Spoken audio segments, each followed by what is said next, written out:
የዚህ ዕለት በዚህ ሰዓት በዚህ ስጋ በቸርነት ስለሰበሰብከን እነዚህ ከፍተኛ ቀጠሮ ስላደረስከን ከሁሉ አስቀድሞ ቅዱስ ስምህን እናመሰግናለን።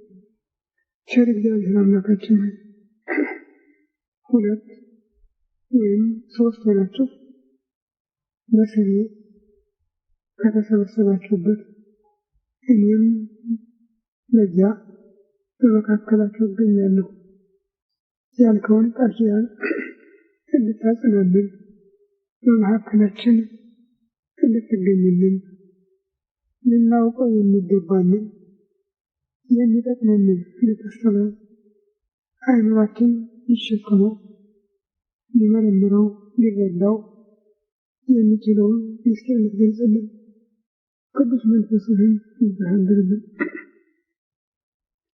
ሀገራችን ኢትዮጵያን ኦርቶዶክሳዊ ተዋሕዶ ቤተክርስቲያናችንን ክርስቲያን ሕዝብህን በቸርነት እንድታስብልን ምሕረቱን በምህረት ቁጣውን በትዕግስት እንድትመልስልን ንጹሕ ሰላም እንድታስፈጽመን ለኃጢአት ማስተስረያ የድውያን ፈውስ ለሙታን ጽድቅ ለሕያዋን ጥበቃ የሚያስገኝ እንዲሆን እንድትባርክልን እንለምንሃለን እንማልድሃለን። ክብር ምስጋና ለአብ ለወልድ ለመንፈስ ቅዱስ ይሁን ዛሬም ዘወትርም ለዘላለሙ አሜን። አባታችን ሆይ በሰማይ የምትኖር ስምህ ይቀደስ፣ መንግሥትህ ትምጣ፣ ፈቃድህ በሰማይ እንደሆነች እንዲሁም የዕለት ምግባችንን ዛሬ ስጠን፣ በደላችንን ይቅር በለን እኛም የበደሉንን ይቅር እንደምንል፣ አቤቱ ወደ ፈተና አታግባን ከክፉ አድነን፣ መንግሥት ያንተ ናትና ኃይል ምስጋናም ለዘላለሙ። እመቤታችን ቅድስት ድንግል ማርያም መልአኩ ቅዱስ ገብርኤል ሰላምታ እልሻለሁ፣ በሐሳብሽ ድንግል ነሽ፣ በሥጋሽም ድንግል ነሽ። የአሸናፊ እግዚአብሔር እናት ሰላምታ ላንቺ ይገባል። ከሴቶች ሁሉ ተለይተሽ አንቺ የተባረክሽ የማኅፀንሽ ፍሬ ኢየሱስ ክርስቶስ ይመስገን። ጸጋን የተሞላሽ ደስ ይበልሽ፣ እግዚአብሔር ከአንቺ ጋር ነውና ከተወደደው ልጅሽ ከጌታችን ከመድኃኒታችን ከኢየሱስ ምሕረትና መድኃኒታችን ክርስቶስን ይመስገን። ኦ እግዚእ ኢየሱስ ክርስቶስ በከመ በሳህልከ ወምሕረትከ ስረይ ኃጢአትየ ወኃጢአተ ኩሉ ሕዝብከ።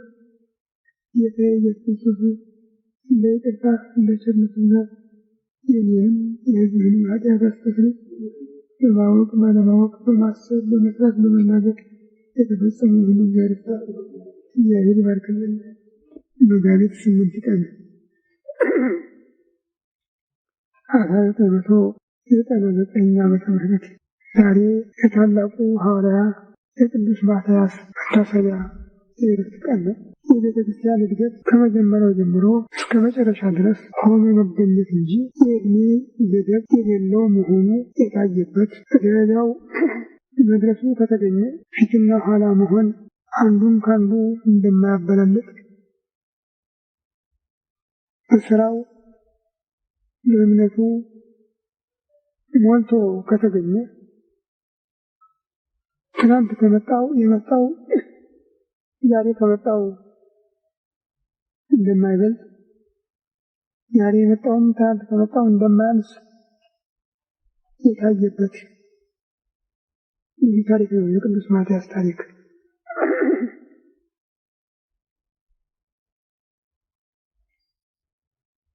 በእኛ አስተሳሰብ ሰብአዊ ሕሊና የሚገምተው ነገር ቢኖር ጌታ ራሱ የመረጣቸው ይበልጣሉ ብሎ እንደሚፈርድ የታወቀ ነው። እሱ ግን ትናንትም ዛሬም ነገም ያለ ስለሆነ የቤተ ክርስቲያን ስም የቤተ ክርስቲያን ስርዓት የሚመረጡ ሁሉ ዛሬም ነገም ከነገ ወዲያም የሚመጡት ትናንት ከነበሩት ጋራ ሆነው ከተገኙ እኩል መሆናቸውን ነው የሚያረጋግጥ።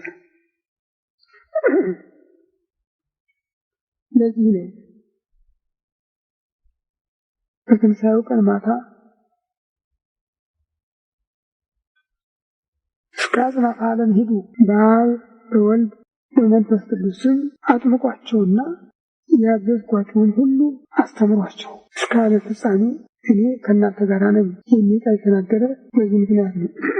እሱ ዓለም ሳይፈጠር ዓለም ከተፈጠረ በኋላ ዓለምንም አሳልፎ የሚኖር የዓለማዊ ሕያው ነው። ከሱ ጋር የነበሩት ደቀ መዛሙርት ግን እድሜ የሚገድባቸው ናቸው። ግን ጉዳዩን ሊሆኑ ሳለ እስከ ዓለም ፍጻሜ እኔ ከእናንተ ጋር ነኝ ያላቸው። እናንተ ሲል የተናገረ እነሱን ብቻ ሳይሆን በእነሱ አማካይነት እስከ ዓለም ፍጻሜ የሚነሱትን እውነተኞችን ክርስቲያኖች ነው። የእሱ የሆኑትን ሁሉ አጠቃሎ ነው እና ስልጣኑንም ሲሰጣቸው እሱ የሾማቸውና እነሱ የሚሾማቸውም እኩል መሆናቸውን በማረጋገጥ ነው።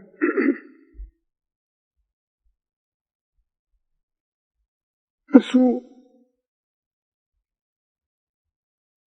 12 ሐዋርያት ከነሱም በኋላ 72 አርድእት ከነሱ በኋላ 36 ቅዱሳት አንስት የተቀደሱ ሴቶችን ለአገልግሎት መርጧል። 120 ቤተሰብ ይባላሉ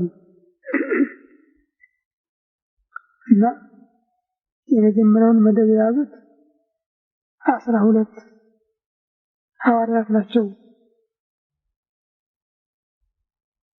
ይሄ መጀመሪያው መደብ ነው።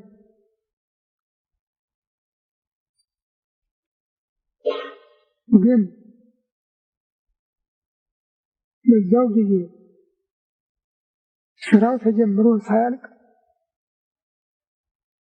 ከ12ቱ አንዱ ወደቀ።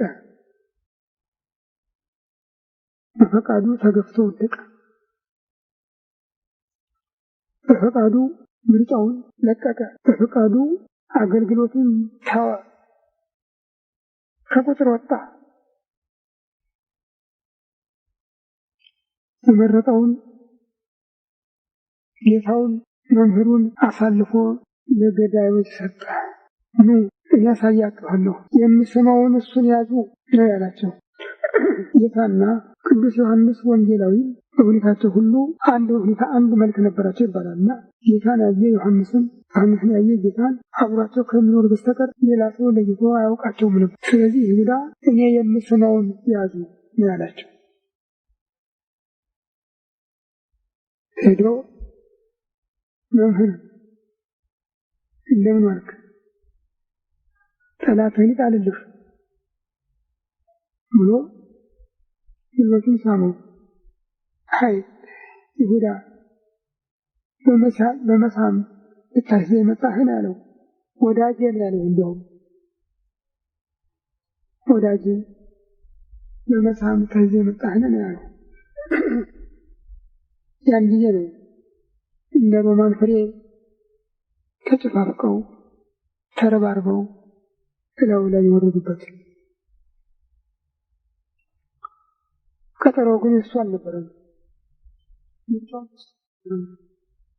ይሁዳ ማለት ነው። የአብ የወልድ የመንፈስ ቅዱስ ቀጠሮ ነበረ። ለዚህ ነው ጌታ በጌቴሴማኒ የአትክልት ቦታ ውስጥ ሲጸልይ በነበረበት ጊዜ አባት ሆይ የሚቻል ከሆነ ይህች ጽዋ ከኔ ትለፍ፣ ግን ፈቃዱ ይሁን እንጂ የኔ ፈቃድ ይሁን አልልም ያለ ፈቃዱ ሰው መሆኑ ለቤዛነት መከራ መስቀልን መቀበሉ መሞቱ መነሳቱ የሰው ልጅ ስራ መስራቱ እሱ ፈቃድ ብቻ የተወሰነ ሳይሆን እሱ ፈቃድ አባቱ ፈቃድ የመንፈስ ቅዱስ ፈቃድ የተወሰነ ስለሆነ ነው።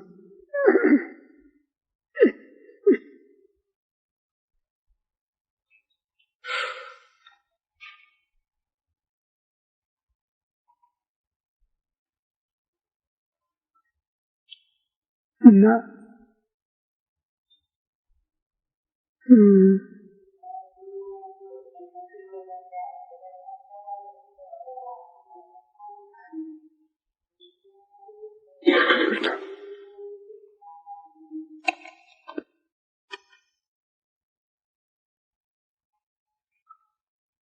ፈቃዱ የሱ ስለሆነ ራሱን አሳልፎ በፈቃዱ ሰጣቸው። ማንን ትሻላችሁ አላቸው። የናዝሬቱን ኢየሱስን አሉ። እኔ ነኝ አላቸው። በዚህ ጊዜ በጀርባቸው ነው የወደቁ ሁሉም እንዳሉ ነፋስ መጣላቸው። ሰዎች ይቃወሙ የቻለ አልነበረም። እንደገና ቀስቅሶ ማንን ትሻላችሁ አላቸው። የናዝሬቱን ኢየሱስን እኔ ነኝ ብያችኋለሁ እኮ እኔን አላልኳችሁም? እኔን የምትሹ ከሆነ እነዚህ ልቀቋቸው አለ። እዛ አብረው ያገኙት ሁሉ እንዳይደበድቡ እንዳይገድሉ በዚያ ቀን ከሱ በቀር ሌላ ለሞት የሚሰጥ አልነበረም። ምክንያቱም ያ ቀን አምላክ በስጋ የሚሞትበት ብቻ አልነበረም። ሞትም ለአምላክ ሞት የሚሞትበት ቀን ነበር። ስለዚህ ሞትን በሞቱ የሚገድል እሱ ብቻ ስለሆነ ሌላ የሥራ ተካፋይ ስለሌለው ሁሉንም አስተናግቶ እሱ ወደ ስራው ገባ። ይሁዳ ጌታን አሳልፎ ሲሰጥ አበው እንደሚሉት ነው። ከዚያ በፊት አይሁድ ብዙ ጊዜ ጌታን ሊገድሉ ሲዘጋጁ በመካከላቸው እያለፈ ይሄድ ነበረ። በታምራት ያልፍ ነበር፣ አያገኙትም ነበር። ዛሬም እንደዚያ ይሆናል ብሎ ነበር ይባላል። በፊት ይህ ነገር ያልተደረገው ቀጠሮ ስላልደረሰ ነው። ቀጠሮ ሲደርስ ግን ይህች ጽዋ ከኔ ትለፍ፣ ያንተ ፈቃድ ይሁን እላለሁ እንጂ የኔ ፈቃድ ይሁን አይደለም፣ የመጣሁባት ጊዜ ናት ነው ያለ እና ይቀበላት ተዘጋጅቶ ስለሆነ ቀጠሮ አልተገኘም። በዚህ ምክንያት እርግጡን ሲያውቀው በአይሁድ መግባቱን ሲረዳው ሄዶ ለካህናት አለቆች ገንዘባቸው ይኸው በድያለሁ ነበር ያለ። እነሱ ግን ምን አገባንኛ፣ የፈለከውን ሰጥተንሃል፣ የፈለግነውን ሰጥተህናል፣ ከአንተ ጋር ጉዳይ የለንም አሉት። ያንን ወርቅ በትኖ ሄዶ ታንቆ ነው የሞተ። ንስሐ ልግባ አላለም።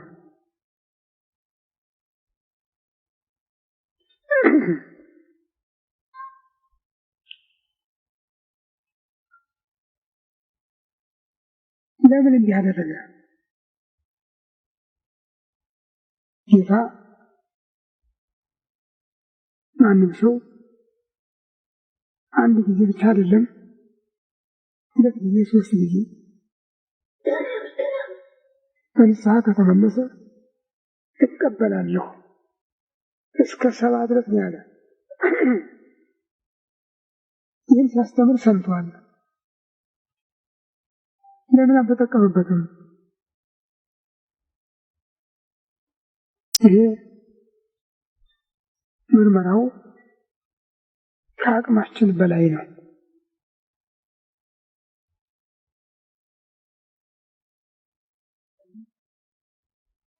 ይህች ጽዋ እሱ ብቻ ተወስና የምትቀር አልነበረችም።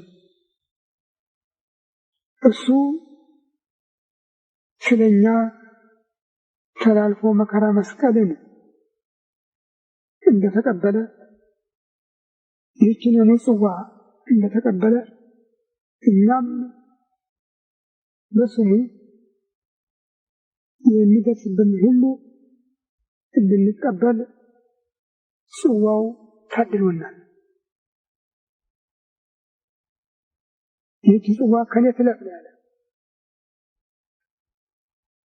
እሱ ቤት ገብታለች። ከዚያ በኋላ በየአማኞቹ ቤት ትገባለች። ብዙዎች ተቀብለዋታል። ምናልባት ወደፊትም ይህድል ያላቸው ሊኖሩ ይችላሉ። ጊዜ የሚወሰነው ሁለተኛ የሚመጣበት ጊዜ ነው። ይህንንም ቃል መዝመቻ ሐረግ ሲያበጅለት የምለምንህ ስለነዚህ ብቻ አይደለም፣ በቃላቸውም ስለሚያምኑብኝ ሁሉ ነው እንጂ ብሎ በዚያ ቀን ኦ አባ ቅዱስ ተቀቦሙ በስምከ ቀድሶሙ በጽድቅከ፣ ቅዱስ አባት ሆይ በስምህ ጠብቃቸው፣ በጽድቅ ቀድሳቸው ብሎ ልጆቹን ምዕመናኑን የአባቱ አደራ ሲሰጥ እዚያ የቆሙትን ብቻ አለመሆኑን እስከ ዕለተ ምጽአት ለሚያምኑበት ሁሉ መሆኑን እኔ የምለምንህ ስለነዚህ ብቻ አይደለም፣ በቃላቸውም ስለሚያምኑብኝ ሁሉ ነው እንጂ ብሎ ሆኖ መገኘቱ ከተቻለ፣ ክርስቲያን ሆኖ መገኘቱ ከተቻለ፣ ሆነን ከተገኘን በዚህ ቃል ውስጥ ታቅፈናል። ሁላችንም ከጸጋው የሚያርቀን ምንም ምክንያት የለንም። ምክንያት ካለ ራሳችንን ምርጫውን በራሱ ትቶ እንዲሄደው እንደ ይሁዳ ተመርጫለሁ ብሎ መከራከር አይቻልም። በተመረጡበት ቆሞ ጸንቶ መገኘት ያስፈልጋል። በስም ብቻ ተመርጫለሁ በሚል ብቻ ሙግት ሊኖር አይችልም። በማቴዎስ 10 ዝርዝሩ ተገልጿል። የመጀመሪያዎቹ አዕማድ በር ከፋቶች መሪዎች 12 ተመርጠዋል። 12ኛው ይሁዳ የአስቆሮቱ ጌታውን አሳልፎ የሰጠ የሚል ቅጥል አብሮት እስከዛሬ በወንጌል አለ። ወጣ። እሱ ግን ቦታው ክፍት እንዲሆን አላስፈለገም። ስለዚህ በቦታው የሚተካ ሰው ያስፈልግ ነበረ። ጌታ ራሱ ሐሙስ ማታ በራት ላይ አብረውት የነበሩት 12 ሲሆኑ እሑድ ማታ በትንሣኤው ቀን ግን አንዱ ጎሎ 11 ብቻ ነበሩ። ይህን ጉድለት የሚሞላ ያስፈልግ ነበረ።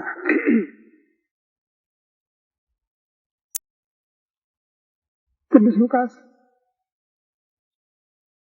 በሐዋርያት ሥራ መጽሐፍ በምዕራፍ 1 እንደገለጠው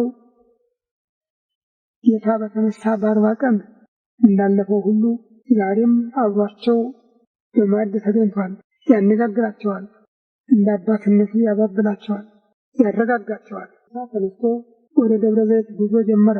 እነሱም ከበውት ይጓዛሉ። ደብረ ዘይት ደረሱ።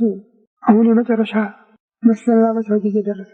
ቀደም ሲል ሐሙስ ማታ ሲያነጋግራቸው ደግሞ ወደ እናንተ እመለሳለሁ፣ እሄዳለሁ፣ ዓለም አያየኝም፣ እናንተ ግን ታዩኛላችሁ ብሎ 2 አይነት መንገድ አመልክቷቸው ነበር።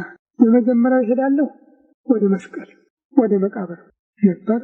ከዚያ ተመልሶ አዩት 40 ቀን 40 ዕለተ እነግሣ እሙታን እለይዜንዎሙ ወይነግሮሙ በእንተ መንግሥተ እግዚአብሔር ይላል። ያለፈውን እያስታወሳቸው የሚመጣውን እየሳለባቸው እያነጋገራቸው ነበር። በዚያው ማዕድ ላይ እንዲያውም ዮሐንስ በውሃ አጥምቋል፣ እናንተ ግን እስከ ጥቂት ቀን ድረስ ሩቅ አይደለም፣ በመንፈስ ቅዱስ በእሳት ትጠመቃላችሁ፣ ታጠምቃላችሁ እያለ ነበር የሚያነጋግራቸው እና ደብረ ዘይት ደረሱ። እዚያ እናቱ የብርሃን ድንኳን ተተክሎላት ትጠብቀው ነበር። ገብቶ እሷን አነጋገረ።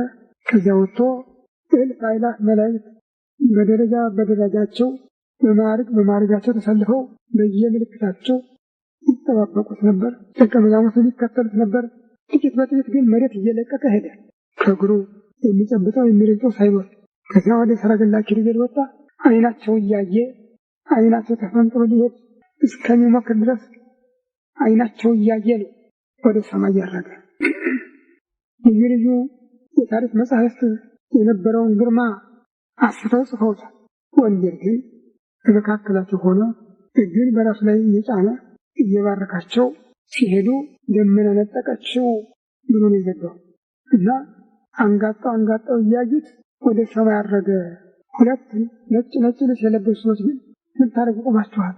ይህ እኮ ከእናንተ ተለይቶ ያረገው ኢየሱስ ክርስቶስ ነው ብለው ያስረዷቸው ነበር በሚል ቃል ነው ወሰኑ። የዚህ ታሪክ መጽሐፍት ግን የመላእክትን አስተላለፍ፣ የመዝሙራቸውን፣ የምስጋናቸውን፣ የግርማቸውን ሁኔታ ሁሉ ጽፈዋል።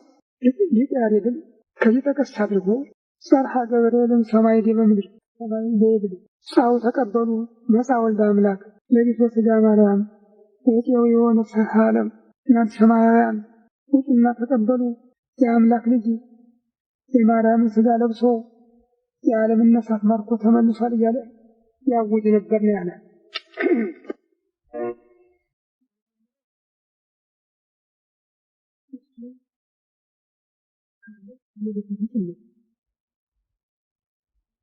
ሁለተኛው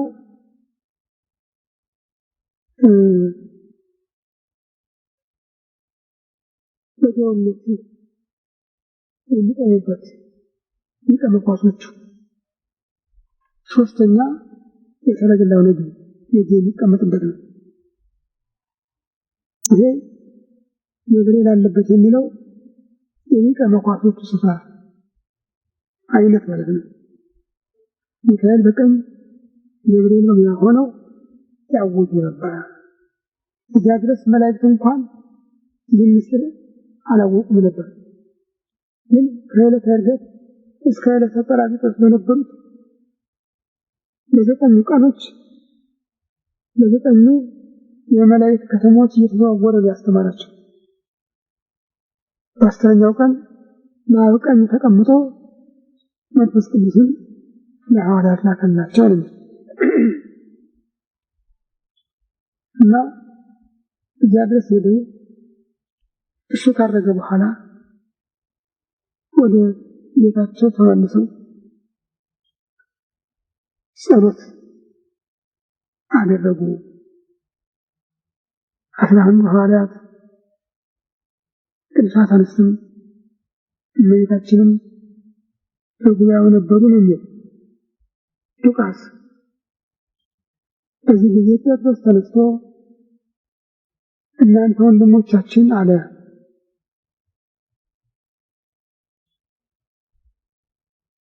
ዛሬ መንፈስ ቅዱስ ስለ ይሁዳ የተናገረው ቃል የተፈጸመበት ነው። በዳዊት አንደበት ወሲመት ወህይን ሳባይት ሹመቱን ሌላው ሰዳት ብሎ ተናግሮ ነበር። አሁን ከኛ ጋር ተቆጥሮ ሳለ እኛን ዕድል አግኝቶ ሳለ ከኛ ተለይቶ ጌታውን አሳልፎ ሰጥቶ ከተስፋ የወጣው ይሁዳ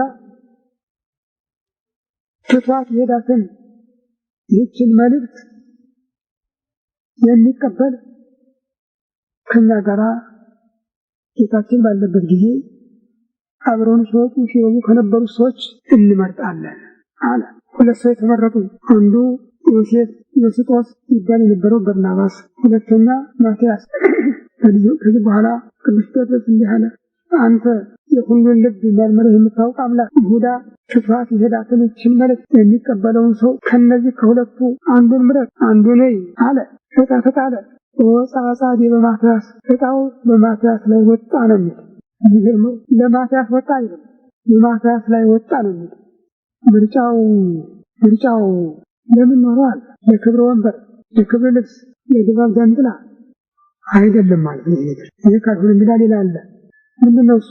እሳት፣ ስለት፣ ግርፋት፣ መስቀል፣ ሰይፍ፣ ሌላም ይሄ ነበረ የመልእክቱ ሽልማት። ለዚህ ሽልማት ስለተመረጠ ዕጣው በማቲያስ ላይ ወጣ አለ። ከ11 ሐዋርያት ጋር ተቆጠረ። ይሄ ነው ይህች ጽዋ ትለፍ ከኔ ትለፍ ሲል በጌቴሴማኒ የተናገረት ቃል ለተቀባዮቹ ተላለፈች። ሁሉም የሞት ስንቃቸውን በየልጃቸው እየቋጠሩ በዓለም ሩጫቸውን ጀመሩ። በየደረሱበት በወልድ የሚያምን የዘላለም ሕይወት አለው ይሉ ነበር። ሁሉም እንደየድላቸው ስራቸውን አከናውነው መልእክታቸውን ፈጽመው አረፉ። የዛሬው ባለተራ ቅዱስ ማትያስም የዕጣ የደረሰችውን መልእክቱን በሚገባ አጣጥሞ አከናውኖ ፈጽሞ መጋቢት 8 ቀን ከዚህ ዓለም ወደ ሌላው ዓለም የድል አክሊል ወደሚያገኝበት ሄደ። ቤተክርስቲያንም መታሰቢያውን ታከብራለች። ይህ እነዚህ አባቶች በፈጸሙ ስራ የክርስትና የመብት እኩልነት ተረጋገጠ። ወተወለቀ እስከ 10 ሐዋርያት ከ11 ሐዋርያት ጋር 12ኛ ሆኖ ተቆጠረ ነው የሚል መጽሐፉ።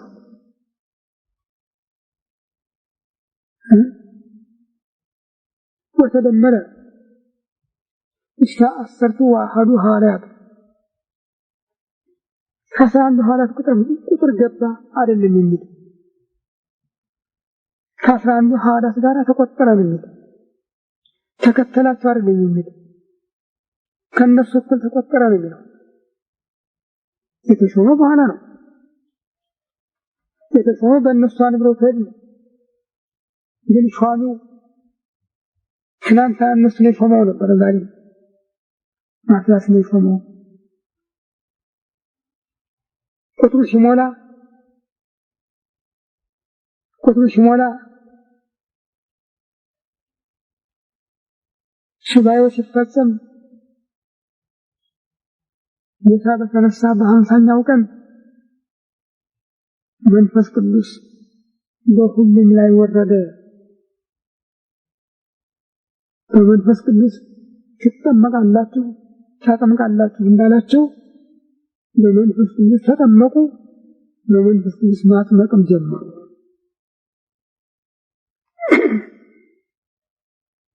አሁንም ሆኖ መገኘቱ ካለ ይህን ቃል ደጋግሜ የምናገረው መሰረቱ ሃይማኖት ስለሆነ ነው። ሆኖ መገኘቱ ካለ እንዲህ ብለውን እንጂ ዛሬም ያሉት አባቶቻችን ይህን ነበራቸው። ግን ይሄዳ እንቢ ብሎ እንደተወው እነሱም እንቢ ብለው ስለተውት እንኳን አባትነት ልጅነት የላቸው። ያስገድዳቸው የለም። እንቢ ብለው ስለተውት ብቻ ነው። የሃደጋ ይሁዳ ይሁዳ ብሔሮ ይላል ቅዱስ ጴጥሮስ። ይሁዳ ወደ አገሩ ሊሄድ የተዋተን ወደ አገሩ ሊሄድ የተዋተን ይችን መልእክት የሚቀበለውን አንድ ሰው ምረጥ ነው ያለው። የት ነው አገሩ? ይሁዳ። ሲኦል ገሃነም። ወደዚያ ሊሄድ ይችን ተዋት እና ወደ አገሩ ሊሄድ ይሁዳ የተዋተን ይችን መልእክት የሚቀበለውን ሰው ምረጥ ነው ያለው።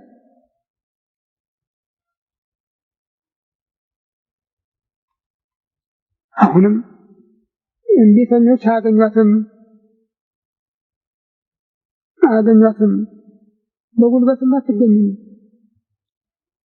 በገንዘብም አትገኝም፣ በስልጣንም አትገኝም፣ በወገንም አትገኝም፣ በአድማም አትገኝም።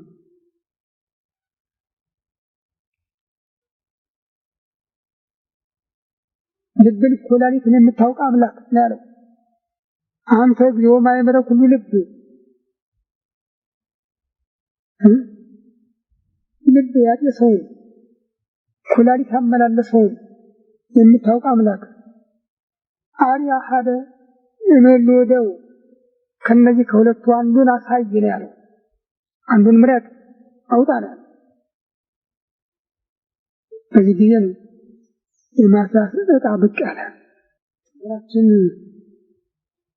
ሀገራችን ለረጅም ጊዜ ከዚህ ጸጋ ክርስትና ጸጋ አንተራቆተችም ነበር። ለእግዚአብሔር ምርጫ ከሐዋርያት ማዕረግ የደረሱ ብዙ ቅዱሳን እንደነበሩን ለቅዱሳን ይተርካል። ዛሬም በስማቸው ብዙ ስራ የሚሰራባቸው እና በዛ ጊዜ አባቶቻችን ነገሩን ፈርተውት የኖሩ ይመስላል። አላምን ብለው ነው የግብጽ መልእክተኞች ወንበሩን የያዙ ያሉ እዚህ ያሉ ሰዎች አላምናቸው ስላሉ ነው እንጂ በክርስትና የሚበልጠና አለ ብለው አይደለም። አለመኖሩ ጳጳስ ኤጲስቆጶስ ያልተባለው ያሬድ ያፈሰሰውን ድርሰት ማየት ይቻላል። ለቤተክርስቲያን የተሰጠው ጸጋ ምንም እንዳልጎደለ ግን ያስፈልገናል ብለን ገባንበት። የከለከለን የለም። መጠበቁ ግን አቃተ። ስለዚህ አንድ 50 ዓመት እንኳን መድፈን ሳይችል መሰረቱ ፈለሰ። ሁሉም እምቢ አሉ። አሮጌ ቤተክርስቲያን ትውደም አሉ። ድምፃቸውን አሰዝመው አሉ። ከዚያ ጊዜ ጀምሮ እንዴተኞች ናቸው የተሰለፉባት። አንድም አንገቱን ዝቅ አድርጎ ለዚህ ቤተክርስቲያን እገዛለሁ ያለ አልተገኘም። አባታቸውን መምህራቸውን ፓትርያርካቸውን አሳልፈው ሰጥተው ወንበሩን የወረሱ። ቅርም አላላቸው። ለደሙ ሲታጠቡ እስካሁንም ያው ነው። የተለወጠ ነገር የለም እና ሆኖ መገኘትን ይጠይቃል ማለት ነው። ይህ ጸጋ ለመብቃት ሆኖ መገኘትን ይጠይቃል። ይሁንና የኛ ጉዳት ከፍ ያለ የሆነው ይሁዳ ብቻውን ነው የሄደው። ማንንም አላስከተለም፣ ማንንም አልጎዳም ከራሱ በስተቀር። የኛ ግን መላውን ህዝብን ይዞት ነው የሄደው። በዚህ 34 ዓመት እድሜ ውስጥ ያለውን ህዝብ በሙሉ ትንሽ ልቅ ሳይመረጥ ይዞት ወደቁ። አልቻልንም። እነሱ ብቻ አይደሉም፣ እኛም ሰው ሆነን አልተገኘንም። ለጸሎት አልበቃንም። አቤት ለማለት አልቻልንም። ልባችን አስሮን የሚወላውል ስለሆነ ቁርጠኛነት ስለሚጎለው 34 ዓመት ቀላል አይደለም። ምን እንደሚቀጥል ደግሞ አናውቅም እና እሱ ግን እስከ ዓለም ፍጻሜ እኔ ከእናንተ ጋር ነኝ ሲል የምለምንህ ስለነዚህ ብቻ አይደለም፣ በቃላቸውም ስለሚያምኑበት ሁሉ ነው ሲል ሁላችንንም አንድ አድርጎ አባ ቅዱስ ተቀበሉ በስምከ ቅዱሳን በጽድቅከ ቅዱስ አባት ሆይ በስምህ ጠብቃቸው በጽድቅ ቀድሳቸው ብሎ ተስፋውን አትሟል። አሁንም በቸርነቱ ይህችን ሀገር እንዲያስባትና ህዝቡንም ከወደቀበት አዘቅት አንስቶ ወደ ነበረበት ጸጋ እንዲመልሰው እሱ ፈቃድ ይሁንልን።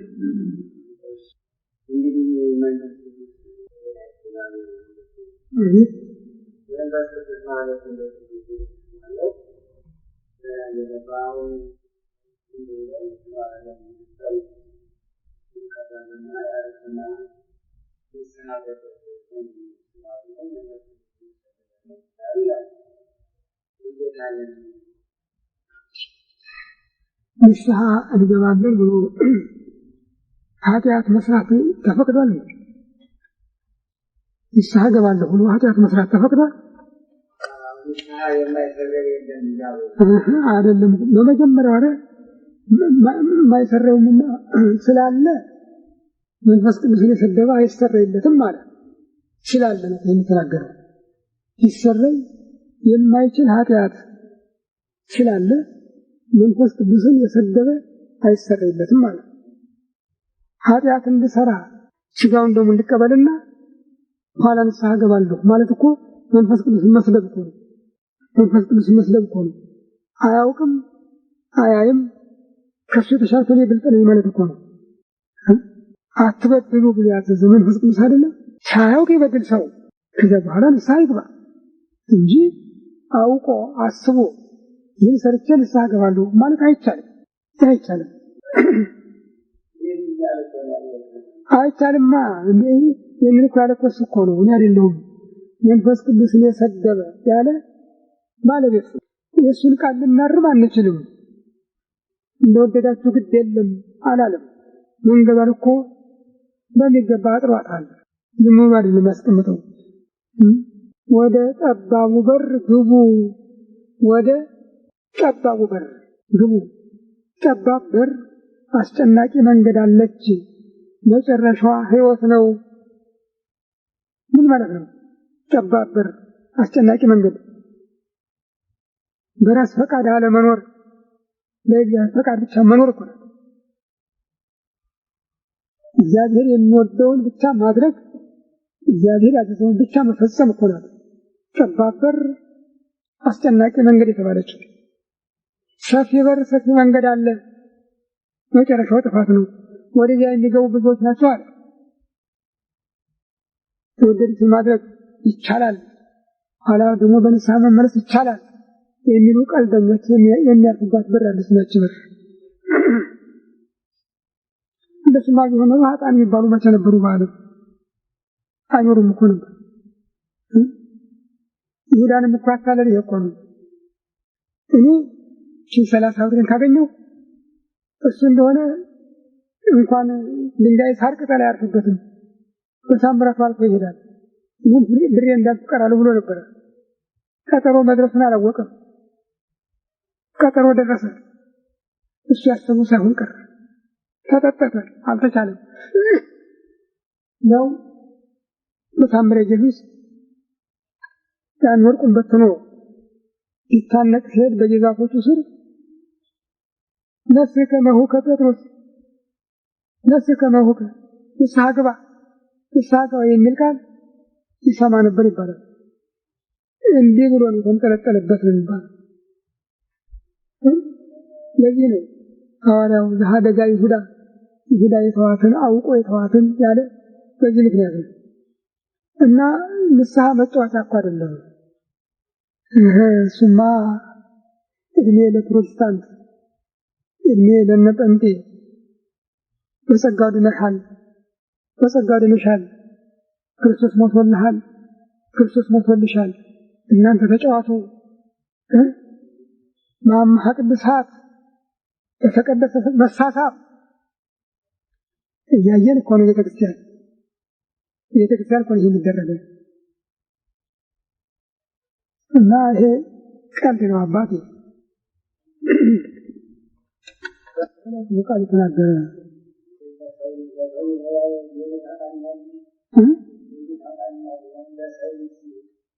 አይደለም። በሰው ልጅ ላይ ማለት ጌታን ሊጋፉም ምክንያት አለው ሰው ሆኗል ማለት ነው። ሊጋፉም እንኳን ከዛም አልፎ ወንድማቸውን ሊጋፉ እንደነሱ ሰው ነው። ቃል የተናገረ ማለት እኮ የማይገባ ቃል ማለት ነው እንትን ማለት ሌላ ቃል አይደለም። ወንድሙን የሰደበ የተጋፋ ቢኖር ያ ንስሐ ቢገባ ይመለሳል። ባለማወቅ ያደረገው ከሆነ ግን አውቆ ተጋፍቶ ክርስቶስን አምላክ ነው ከማለት ወጥቶ ተራ ሰው ነው ካለ ክርስቶስን በማይገባው ስፍራ ላይ ካዋለ ሌላውን በደል ካለ ወይም እናቱ ድንግል አይደለችም ካለ ይሄ ከመጠን ያለፈ ነው። ስለዚህ ይህን ቃል መናገር ማለት መንፈስ ቅዱስን መሳደብ ማለት ነው። የጠበቃትን መንፈስ ቅዱስን መሳደብ ስለሆነ ይፈረድበታል እና በሰው ልጅ ላይ ማለት በጌታ ላይ በነገሩ ምንዋቡ ይናገራሉ። በሰው ልጅ ላይ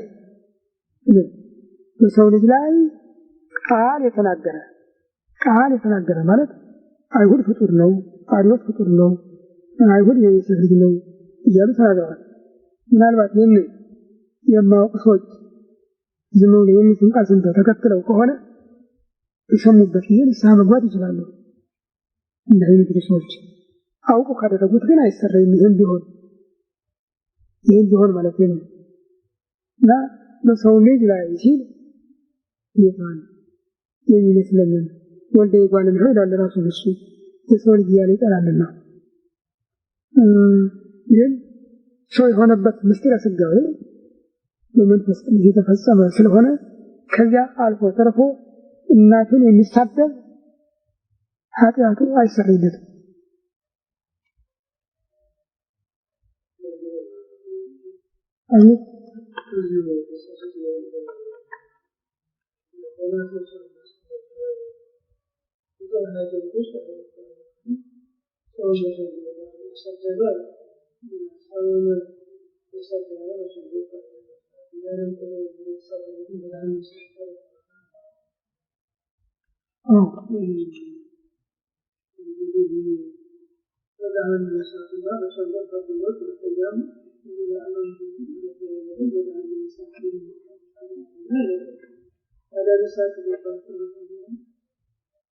ንስሐ ከገባ አይደለም ይባላል።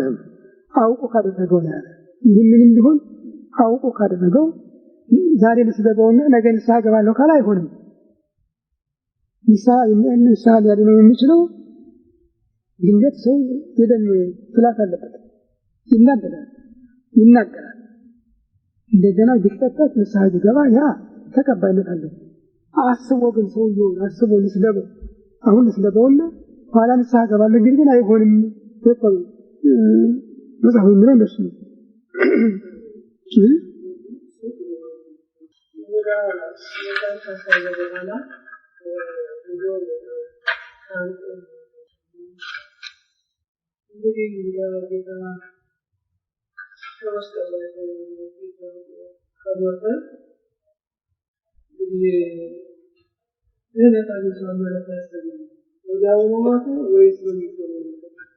ያው ወተከተባለ ወደ ሲንገታ አካዳሚ ሶስት ተወጣ እንኳን በነገር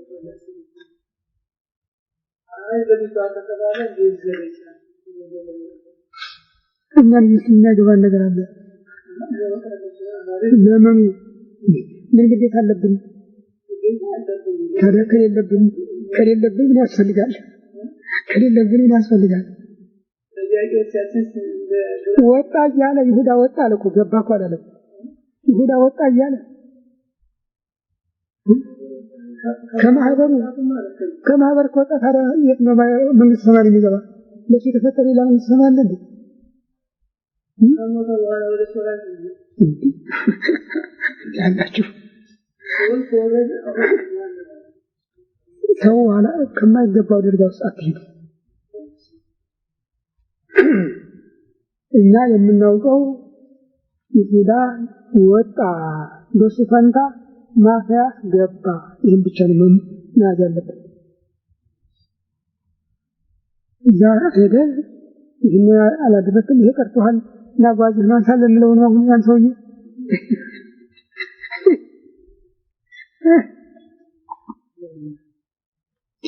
ያጥ ያለ ነፍስ ይላልያ መጽሐፈ ኪዳን ላይ እና እዚያ ላይ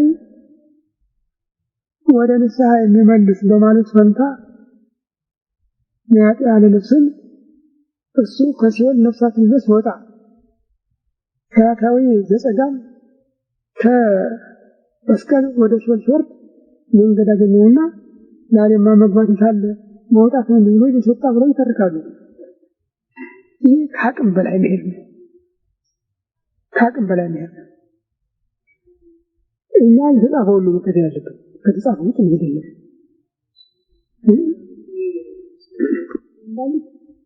ካነለት ነውና የሞተው እሱ ብቻውን ሲወል አልቀረም ይላል መጽሐፈ ኪዳን ደግሞ ወሃደ ጎሙ ለእኩያን ህዬ ውስተ ተውክልና ክፎችን እዚያው ተቷቸዋል በተስፋ ይጠባበቃሉ የሚል ቃል አለ ያንን ይዘው እንደውም ይሁዳን ብቻ ሳይሆን እነ ፈርዖን እነ ሄሮድስ እነዚህ የመሳሰሉት አሁንም እዛ ገና ይጠብቃሉ ብሎ ይተርካሉ አንዳንድ ሊቃውንት ደግሞ የለም በዚያ ቀንስ የቀረሰ የለም በእኩያን ያላቸው ሰራዊት አጋንንትን ሊቃና አጋንንትን ነው በተስፋ ውስጥ ማለት ነው እነሱም ለዕለተ ምጽአት እንደምንም ብለን ስሙን ጠርተን እንሄዳለን የሚል ዓላማ አላቸው ይህንን ብለው ይተርካሉ ይሄ ከአቅም ውጭ ሄደ ትረካ ነው የሚለው ስለዚህ ያንን ሆኖ የሚያሉ የዚህ የእርገት